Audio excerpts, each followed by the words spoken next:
हर हर महादेव। पार्वती माता की जय।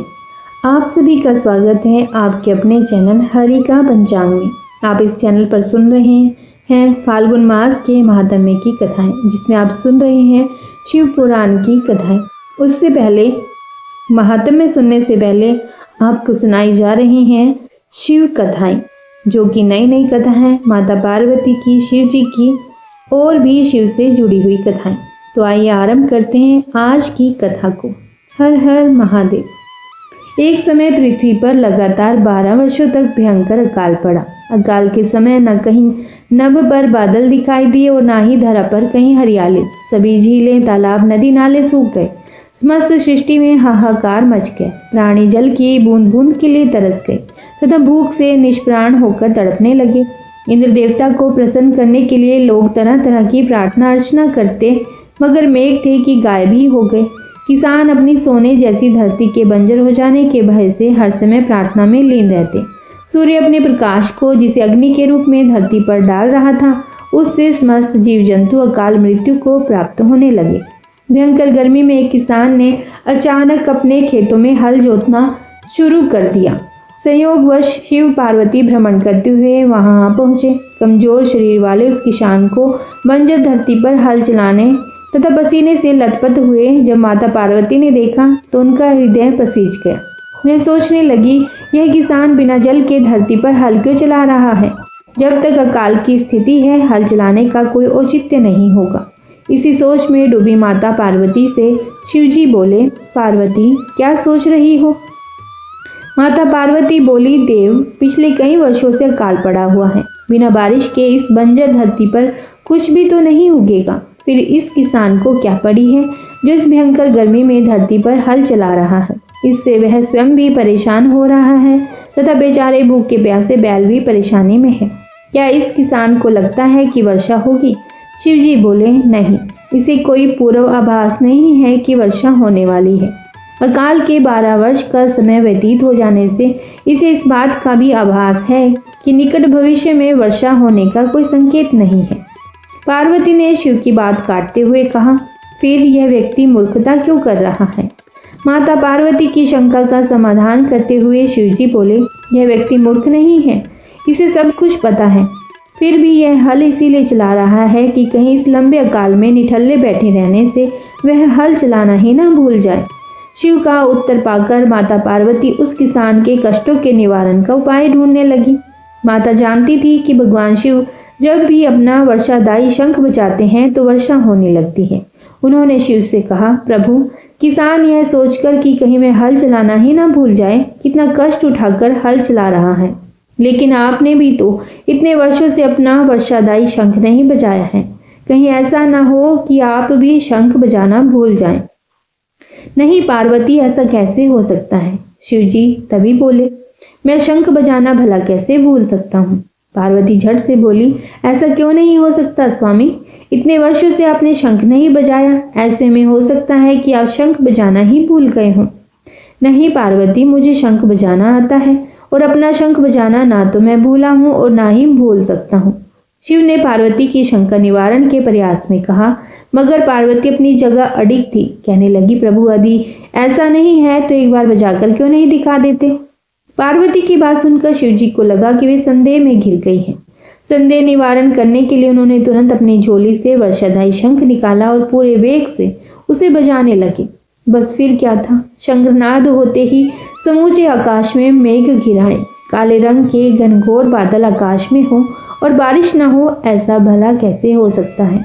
शिव पूरे वेग से शंखनाद करते रहे और मेघ भी पूरे जोर से बरस पड़े।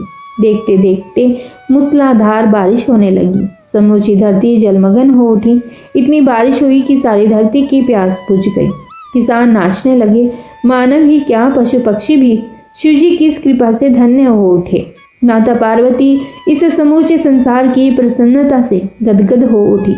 माता पार्वती जो अपनी व्यवहार कुशलता के कारण, पृथ्वीवासियों को संकट से बचाने के कारण ही जगदम्बा कहलाई है। वे शिवजी से मुस्कुराते हुए बोली, स्वामी आप तो सचमुच भोले भंडारी हैं। हर हर महादेव। पार्वती माता की जय। आइए सुनते हैं फाल्गुन मास महात्म्य की कथाएं। हर हर महादेव शंभु काशी विश्वनाथ वंदे। हर हर महादेव। पार्वती माता की जय। आइए सुनते हैं फाल्गुन मास महात्म्य की कथा अध्याय 7। इसमें आप शिव महापुराण की कथाएं सुन रहे हैं और सुन रहे हैं विद्वेश्वर संहिता। आज के अध्याय में देव प्रतिमा के पूजन तथा शिवलिंग के वैज्ञानिक स्वरूप की वर्णन किया जाएगा। यहाँ पर श्री सूत जी ऋषियों को इन सभी चीज़ों का वर्णन करते हैं। तो आइए 7वां अध्याय आरंभ करते हैं। ओम श्री गणेशाय नमः। ऋषियों ने श्री सूत जी से पूछा, साधु शिरोमणि सूत जी, हमें देव प्रतिमा के पूजन की विधि बताइए जिससे अभीष्ट फल की प्राप्ति होती है। श्री सूत जी बोले, हे महर्षियों, मिट्टी से बनाई हुई प्रतिमा का पूजन करने से पुरुष स्त्री सभी के मनोरथ सफल हो जाते हैं। इसके लिए नदी, तालाब, कुआं या जल के भीतर की मिट्टी लाकर सुगंधित द्रव्य से उसको शुद्ध करें। उसके बाद दूध डालकर अपने हाथ से सुंदर मूर्ति बनाएं। पद्मासन द्वारा प्रतिमा का आदर सहित पूजन करें। गणेश, सूर्य, विष्णु, शिव पार्वती की मूर्ति और शिवलिंग का सदैव पूजन करें। संपूर्ण मनोरथों की सिद्धि के लिए 16 उपचारों द्वारा पूजन करें।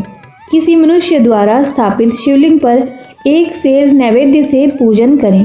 देवताओं द्वारा स्थापित शिवलिंग को 3 सेर नैवेद्य अर्पित करें तथा स्वयं प्रकट हुए शिवलिंग का पूजन 5 सेर नैवेद्य से करें। इससे अभीष्ट फल की प्राप्ति होती है। इस प्रकार सहस्र बार पूजन करने से सत्यलोक की प्राप्ति होती है। 12 अंगुल चौड़ा और 25 अंगुल लंबा यह लिंग का प्रमाण है और 15 अंगुल ऊंचा लोहे या लकड़ी के बनाए हुए पत्र का नाम शिव है। इसके अभिषेक से आत्मशुद्धि, गंध चढ़ाने से पुण्य, नैवेद्य चढ़ाने से आयु तथा धूप देने से धन की प्राप्ति होती है। दीप से ज्ञान और तांबुल से भोग मिलता है। अतएव स्नान आदि 6 पूजन के अंगों को अर्पित करें। नमस्कार और जाप संपूर्ण अभीष्ट फलों को देने वाला है। भोग और मोक्ष की इच्छा रखने वाले लोगों को पूजा के अंत में सदा जाप और नमस्कार करना चाहिए। जो मनुष्य जिस देवता की पूजा करता है वह उस देवता के लोक को प्राप्त करता है तथा उनके बीच के लोकों में उचित फल को भोगता है। हे महर्षियों, भूलोक में श्री गणेश पूजनीय है। शिव जी के द्वारा निर्धारित तिथि, वार, नक्षत्र में जो विधि सहित इनकी पूजा करता है उसके सभी पाप एक शोक दूर हो जाते हैं और वह अभीष्ट फलों को पाकर मोक्ष को प्राप्त करता है। यदि मध्याह्न के बाद तिथि का आरंभ होता है तो रात्रि तिथि का पूर्व भाग पितरों के श्राद्ध आदि कर्म के लिए उत्तम होता है तथा बाद का भाग दिन के समय देव कर्म के लिए अच्छा होता है। वेदों में पूजा शब्द को ठीक प्रकार से परिभाषित नहीं किया गया है। पूह का अर्थ है भोग और फल की सिद्धि जिस कर्म से संपन्न होती है उसका नाम पूजा है। मनोवांछित वस्तु तथा ज्ञान अभीष्ट वस्तुएं हैं। लोक और वेद में पूजा शब्द का अर्थ विख्यात है। नित्य कर्म भविष्य में फल देने वाले होते हैं। लगातार पूजन करने से शुभकामनाओं की पूर्ति होती है तथा पापों का क्षय होता है। इसी प्रकार श्री विष्णु भगवान तथा अन्य देवताओं की पूजा उन देवताओं के वार, तिथि, नक्षत्र को ध्यान में रखते हुए तथा 16 उपचारों से पूजन एवं भजन करने से अभीष्ट फल की प्राप्ति होती है। शिव जी सभी मनोरथों को पूर्ण करने वाले हैं। महा आर्द्रा नक्षत्र अर्थात माघ कृष्ण चतुर्दशी को शिव जी का पूजन करने से आयु की वृद्धि होती है। ऐसे ही और भी नक्षत्रों, महीनों तथा वारों में शिव जी की पूजा और भोजन भोग और मोक्ष देने वाला है। कार्तिक मास में देवताओं का भजन विशेष फलदायक होता है। विद्वानों के लिए यह उचित है कि इस महीने में सब देवताओं का भजन करें। संयम और नियम से जाप, तप, हवन और दान करें, क्योंकि कार्तिक मास में देवताओं का भजन सभी दुखों को दूर करने वाला है। कार्तिक मास में रविवार के दिन जो सूर्य की पूजा करता है और तेल और कपास का दान करता है उसका कुष्ठ रोग भी दूर हो जाता है। जो अपने तन मन को जीवन पर्यंत शिव को अर्पित कर देता है उसे शिवजी मोक्ष प्रदान करते हैं।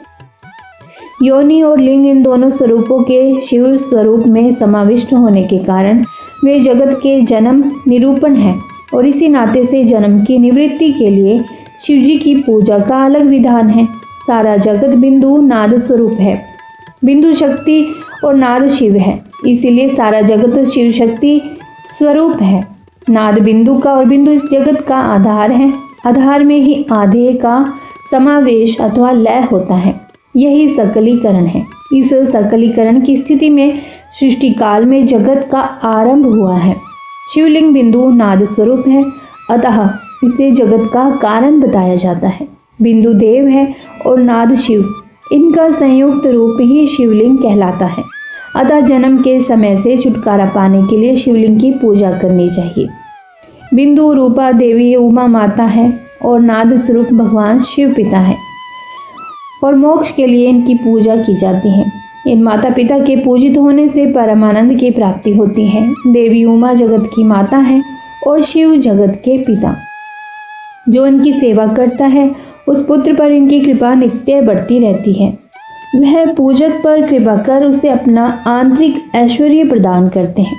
अतः शिवलिंग को माता पिता का स्वरूप मानकर पूजा करने से आंतरिक आनंद की प्राप्ति होती है। भर्ग यानी कि शिव पुरुष रूप हैं और भर्गा यानी कि शक्ति प्रकृति कहलाती है। पुरुष आदि गर्भ है क्योंकि वही प्रकृति का जनक है। प्रकृति में पुरुष का संयोग होने से होने वाला जन्म उसका प्रथम जन्म कहलाता है। जीव पुरुष से बारंबार जन्म और मृत्यु को प्राप्त होता है। माया द्वारा प्रकट किया जाना ही उसका जन्म कहलाता है। जीव का शरीर जन्म काल से ही 6 विकारों से युक्त होता है, इसीलिए इसे जीव की संज्ञा दी गई है। जन्म लेकर जो प्राणी विभिन्न पाशों अर्थात बंधनों में पड़ता है वह जीव है। जीव पशुता के पाश से जितना छूटने का प्रयास करता है उसमें उतना ही उलझता जाता है। कोई भी साधन जीव को जन्म मृत्यु के चक्र से मुक्त नहीं कर पाते। शिव के अनुग्रह से ही महामाया का प्रसाद जीव को प्राप्त होता है और मुक्ति मार्ग पर अग्रसर होता है। जन्म मृत्यु के बंधन से मुक्त होने के लिए श्रद्धापूर्वक शिवलिंग का पूजन करना चाहिए। गाय के दूध, दही और घी को शहद और शक्कर के साथ मिलाकर पंचामृत तैयार करें तथा इन्हें अलग अलग भी रखें। पंचामृत से शिवलिंग का अभिषेक और स्नान करें। दूध और अन्न मिलाकर नैवेद्य तैयार कर प्रणव मंत्र का जाप करते हुए उसे भगवान शिव को अर्पित कर दें। प्रणव को ध्वनिलिंग, स्वयंभूलिंग और नाद स्वरूप होने के कारण नादलिंग तथा बिंदु स्वरूप होने के कारण बिंदुलिंग के रूप में प्रसिद्धि प्राप्त है। अचल रूप से प्रतिष्ठित शिवलिंग को मकार स्वरूप माना जाता है, इसीलिए वह मकारलिंग कहलाता है। सवारी निकालने में उकार लिंग का उपयोग होता है। पूजा की दीक्षा देने वाले गुरु आचार्य विग्रह आकार का प्रतीक होने से अकार लिंग के 6 भेद हैं। इनकी नित्य पूजा करने से साधक जीवन मुक्त हो जाता है। ऋषि बोले, महामुनि आप हमें प्रणव मंत्र का महात्म्य तथा शिव की भक्ति पूजा का विधान सुनाइए। श्री सूत जी ने कहा, मैं ऋषियों, आप लोग तपस्या के धनी हैं तथा आपने मनुष्यों की भलाई के लिए बहुत ही सुंदर प्रश्न किया है। मैं आपको इसका उत्तर सरल भाषा में दे रहा हूँ। प्रकृति से उत्पन्न संसार रूपी महासागर का नाम है। प्रणव इससे पार करने के लिए नौका स्वरूप है, इसीलिए ओंकार को प्रणव की संज्ञा दी गई है। प्रपंच नहीं है, वह तुम्हारे लिए इसीलिए नहीं है। यहाँ पर प्रणव के प्र से प्रपंच बताया गया है और न से नहीं कहा गया है और वह से तुम्हारे लिए, यानी कि वह का अर्थ है तुम्हारे लिए। इसीलिए ओम को प्रणव नाम से जाना जाता है, अर्थात प्रणव वह शक्ति है जिसमें जीव के लिए किसी प्रकार का भी प्रपंच अथवा धोखा नहीं है। यह प्रणव मंत्र सभी भक्तों को मोक्ष देता है। मंत्र का जाप तथा इसकी पूजा करने वाले उपासकों को यह नूतन ज्ञान देता है। माया रहित महेश्वर को भी नव अर्थात नूतन कहते हैं। वे परमात्मा के शुद्ध स्वरूप है। प्रणव साधक को नया अर्थ स्वरूप देता है, इसीलिए विद्वान इसे प्रणव नाम से जानते हैं, क्योंकि यह नव दिव्य परमात्मा ज्ञान प्रकट करता है, इसीलिए यह प्रणव है। प्रणव के 2 भेद हैं, स्थूल और सूक्ष्म। ओम सूक्ष्म प्रणव और नमः शिवाय, यह 5 अक्षर मंत्र स्थूल प्रणव है। जीवन मुक्त पुरुष के लिए सूक्ष्म प्रणव के जाप का विधान है। क्योंकि यह सभी साधनों का सार है। देह का विलय होने तक सूक्ष्म प्रणव मंत्र का जाप अर्थभूत परमात्म तत्व का अनुसंधान करता है। शरीर नष्ट होने पर ब्रह्म स्वरूप शिव को प्राप्त करता है। इस मंत्र का 36 करोड़ बार जाप करने से मनुष्य योगी हो जाता है। यह अकार, उकार, मकार, बिंदु और नाद सहित अर्थात अ, उ, म 3 दीर्घ अक्षरों और मात्राओं सहित प्रणव होता है, जो योगियों के हृदय में निवास करता है। यही सब पापों का नाश करने वाला है। अ शिव है, उ शक्ति और मकार इनकी एकता है। पृथ्वी, जल, तेज, वायु और आकाश 5 भूत तथा शब्द, स्पर्श आदि 5 विषय कुल मिलाकर 10 वस्तुएं मनुष्यों की कामना के विषय हैं। इनकी आशा मन में लेकर जो कर्मों का अनुष्ठान करते हैं वे प्रवृत्ति मार्गी कहलाते हैं, तथा जो निष्काम भाव से शास्त्रों के अनुसार कर्मों का अनुष्ठान करते हैं वे निवृत्त मार्गी हैं। वेद के आरंभ में तथा दोनों समय की संध्या वंदना के समय सबसे पहले उकार का प्रयोग करना चाहिए। प्रणव के 9 करोड़ जाप से पुरुष शुद्ध हो जाता है, फिर 9 करोड़ जाप से पृथ्वी की, फिर इतने ही जाप से तेज की, फिर 9 करोड़ जाप से वायु की और फिर 9 करोड़ जाप से गंध की सिद्धि होती है। ब्राह्मण सहस्र ओंकार मंत्रों का रोजाना जाप करने से प्रबुद्ध और शुद्ध योगी हो जाता है। फिर जितेंद्रिय होकर 5 करोड़ का जाप करता है तथा शिवलोक को प्राप्त होता है। क्रिया, तप और जाप के योग से शिव योगी 3 प्रकार के होते हैं। धन और वैभव से पूजा सामग्री एकत्र कर अंगों से नमस्कार आदि करते हुए इष्ट देव की प्राप्ति के लिए जो पूजा में लगा रहता है वह क्रिया योगी कहलाता है। पूजा में संलग्न रहकर जो परिमित भोजन करता है एवं बाह्य इंद्रियों को जीत कर वश में करता है उसे तपो योगी कहते हैं। सभी सद्गुणों से युक्त होकर सदा शुद्ध भाव से समस्त कार्य करके शांत हृदय से निरंतर जो जाप करता है वह जप योगी कहलाता है। जो मनुष्य 16 उपचारों से शिव योगी महात्माओं की पूजा करता है वह शुद्ध होकर मुक्ति को प्राप्त करता है। हे ऋषियों, अब मैं तुमसे जप योग का वर्णन करता हूँ। सर्वप्रथम मनुष्य को अपने मन को शुद्ध करके 5 अक्षर मंत्र नमः शिवाय का जाप करना चाहिए। यह मंत्र संपूर्ण सिद्धियां प्रदान करता है। इस 5 अक्षर मंत्र के आरंभ में ओम, ओंकार का जाप करना चाहिए। गुरु के मुख से 5 अक्षर मंत्र का उपदेश पाकर कृष्ण पक्ष प्रतिपदा से लेकर चतुर्दशी तक साधक रोज एक बार परिमित भोजन करे, मौन रहे, इंद्रियों को वश में रखे, माता पिता की सेवा करे, नियम से 1 सहस्र यानी कि 1000 5 अक्षर मंत्र का जाप करे, तभी उसका जप योग शुद्ध होता है। भगवान शिव का निरंतर चिंतन करते हुए 5 अक्षर मंत्र का 5 लाख जाप करे। जप काल में शिव जी के कल्याणमय स्वरूप का ध्यान करें। ऐसा ध्यान करें कि भगवान शिव कमल के आसन पर विराजमान है। उनका मस्तक गंगा जी और चंद्रमा की कला से सुशोभित है। उनकी बाईं ओर भगवती उमा विराजमान है। अनेक शिवगण वहां खड़े होकर उनकी अनुपम छवि को निहार रहे हैं। मन में सदाशिव का बारंबार स्मरण करते हुए सूर्यमंडल से पहले उनकी मानसिक पूजा करें। पूर्व की ओर मुख करके 5 अक्षर मंत्र का जाप करे। उन दिनों साधक शुद्ध कर्म करे तथा अशुद्ध कर्मों से बचा रहे। जाप की समाप्ति के दिन कृष्ण पक्ष की चतुर्दशी को शुद्ध होकर शुद्ध हृदय से 12 सहस्र जाप करे। तत्पश्चात ईशान, तत्पुरुष, अघोर, वामदेव तथा सद्योजात के प्रतीक स्वरूप 5 शिव भक्त ब्राह्मणों का वरण करें। शिव का पूजन विधि पूर्वक करके होम प्रारंभ करें। विधि विधान से भूमि को शुद्ध कर वेदी पर अग्नि प्रज्वलित करें। गाय के घी से 1100 अथवा 1000 आहुतियां स्वयं दे या 108 आहुतियां ब्राह्मण से दिलवाएं। दक्षिणा के रूप में गाय अथवा बैल देना चाहिए। प्रतीक रूप 5 ब्राह्मणों के चरणों को धोए तथा उस जल से मस्तक को सींचे। ऐसा करने से अगिनत तीर्थों में तत्काल स्नान का फल प्राप्त होता है। इसके उपरांत ब्राह्मणों को भरपूर भोजन कराकर देवेश्वर शिव से प्रार्थना करें। फिर 5 लाख जाप करने से समस्त पापों का नाश हो जाता है। पुनः 5 लाख जाप करने पर भूतल से सत्यलोक तथा 14 भुवनों पर अधिकार प्राप्त हो जाता है। माँ का अर्थ है लक्ष्मी, उससे कर्म भोग प्राप्त होता है, इसीलिए यह माया अथवा कर्म माया कहलाती है। इसी से ज्ञान भोग की प्राप्ति होती है, इसीलिए उसे माया या ज्ञान माया भी कहा गया है। उपर्युक्त सीमा से नीचे नश्वर भोग है और ऊपर नित्य भोग। नश्वर भोग में जीव सकाम कर्मों का अनुसरण करता हुआ विभिन्न योनियों और लोकों के चक्कर काटता है। बिंदु पूजा में तत्पर रहने वाले उपासक नीचे के लोकों में घूमते हैं। निष्काम भाव से शिवलिंग की पूजा करने वाले ऊपर के लोक में जाते हैं। नीचे कर्म लोक है और यहाँ सांसारिक जीव रहते हैं। ऊपर ज्ञान लोक है जिसमें मुक्त पुरुष रहते हैं और आध्यात्मिक उपासना करते हैं। अब शिवलोक के वैभव का वर्णन करता हूँ। जो मनुष्य सत्य अहिंसा से भगवान शिव की पूजा में तत्पर रहते हैं, काल चक्र को पार कर जाते हैं। काल चक्रेश्वर की सीमा तक महेश्वर लोक है। उससे ऊपर वृषभ के आकार में धर्म की स्थिति है। उसके सत्य, शौच, अहिंसा और दया 4 पाद हैं।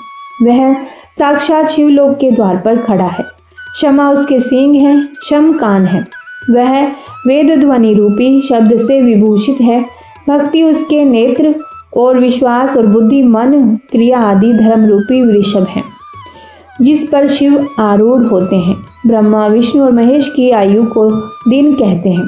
कारण स्वरूप ब्रह्मा के सत्य लोक पर्यंत 14 लोक स्थित हैं जो 5 भौतिक गंध से परे हैं। उनसे ऊपर कारण रूप विष्णु के 14 लोक हैं तथा इससे ऊपर कारण रूपी रुद्र के 28 लोकों की स्थिति है। फिर कारणेश शिव के 56 लोक विद्यमान हैं। सबसे ऊपर 5 आवरण से युक्त ज्ञानमय कैलाश है जहाँ 5 मंडलों, 5 ब्रह्म कालों और आदि शक्ति से संयुक्त आदि लिंग है जिसे ही शिवालय कहा जाता है। वही पराशक्ति से युक्त परमेश्वर शिव निवास करते हैं। वे सृष्टि, पालन, संहार, तिरोभाव और अनुग्रह आदि कार्यों में कुशल है। नित्य कर्मों द्वारा देवताओं का पूजन करने से शिव तत्व का साक्षात्कार होता है। जिन पर शिव की कृपा दृष्टि पड़ चुकी है वे सब मुक्त हो जाते हैं। अपनी आत्मा में आनंद का अनुभव करना ही मुक्ति का साधन है। जो पुरुष क्रिया, तप, जाप, ज्ञान और ध्यान रूपी धर्मों से शिव का साक्षात करके मोक्ष को प्राप्त कर लेता है, उसके अज्ञान को भगवान शिव दूर कर देते हैं। साधक 5 लाख जाप करने के पश्चात भगवान शिव की प्रसन्नता के लिए महाअभिषेक एवं नैवेद्य से शिव भक्तों का पूजन करें। भक्त की पूजा से भगवान शिव बहुत प्रसन्न होते हैं। शिव भक्त का शरीर शिव रूप ही है। जो शिव के भक्त हैं और वेद की सारी क्रियाओं को जानते हैं, वे जितना अधिक शिव मंत्र का जाप करते हैं उतना ही शिव का सामीप्य बढ़ता है। शिव भक्त स्त्री का रूप पार्वती देवी का है तथा मंत्रों का जाप करने से देवी का सानिध्य प्राप्त हो जाता है। साधक स्वयं शिव स्वरूप होकर पराशक्ति अर्थात पार्वती का पूजन शक्ति, बेर तथा लिंग का चित्र बनाकर अथवा मिट्टी से इनकी आकृति का निर्माण करके प्राण प्रतिष्ठा करके इसका पूजन करे। शिवलिंग को शिव मानकर, अपने को शक्ति स्वरूप समझकर, शक्ति लिंग को देवी मानकर पूजन करे। शिव भक्त शिव मंत्र रूप होने के कारण शिव के स्वरूप है। जो 16 उपचारों से उनकी पूजा करता है उसे अभीष्ट फलों की प्राप्ति होती है। उपासना के उपरांत शिव भक्त की सेवा से विद्वानों पर शिवजी प्रसन्न होते हैं। 5, 10 या 100 सपत्नीक शिव भक्तों को बुलाकर आदर पूर्वक भोजन कराएं। शिव भावना रखते हुए निष्कपट पूजा करने से भूतल पर फिर जन्म नहीं होता। सभी ऋषि फिर सूत जी से प्रश्न करते हैं, सर्वज्ञों में श्रेष्ठ सूत जी, बंधन और मोक्ष क्या है? कृपया हम पर कृपा करके हमें बताइए। श्री सूत जी ने कहा, मैं ऋषियों, मैं बंधन और मोक्ष के स्वरूप और उपाय का वर्णन तुम्हारे लिए कर रहा हूँ। पृथ्वी के 8 बंधनों के कारण ही आत्मा की जीव संज्ञा है, अर्थात बंधनों में बंधा हुआ जीव बद्ध कहलाता है और जो इन बंधनों से छूटा हुआ है उसे मुक्त कहते हैं। प्रकृति, बुद्धि, त्रिगुणात्मक अहंकार और 5 तन्मात्राएं आदि 8 तत्वों के समूह से देह की उत्पत्ति हुई है।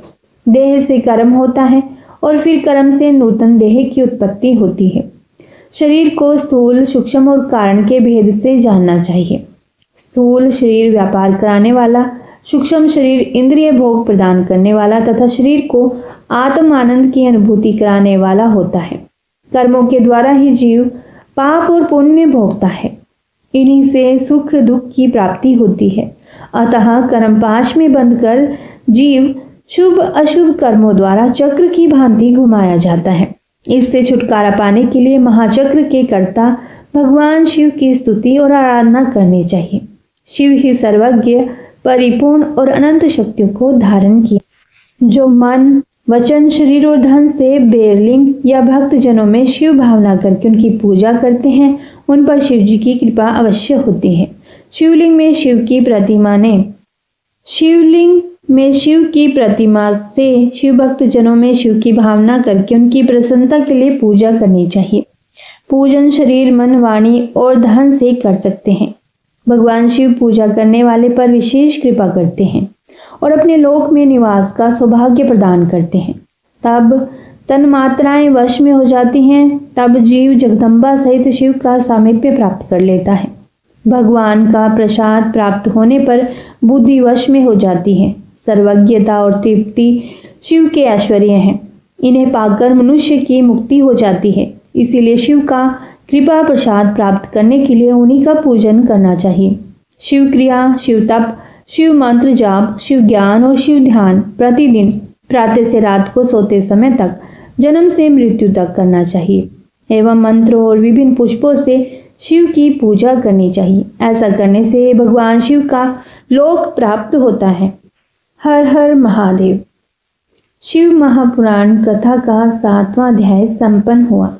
प्रभु शिव की कृपा आप सभी पर, आपके परिजनों पर सदैव बनी रहे। सभी को सद्मार्ग पर चलने की प्रेरणा दे, सुख समृद्धि प्राप्त हो।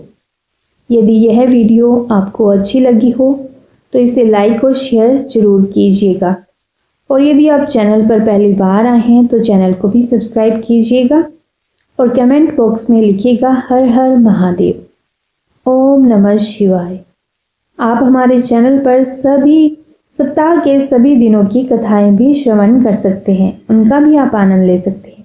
जो हमारी धर्म और संस्कृति से जुड़ी कथाएं हैं, आप उनका भी आनंद हमारे चैनल पर ले सकते हैं। इसके लिए आप हमारे चैनल को सब्सक्राइब जरूर कीजिएगा और नोटिफिकेशन के लिए बेल आइकन को जरूर प्रेस कीजिएगा।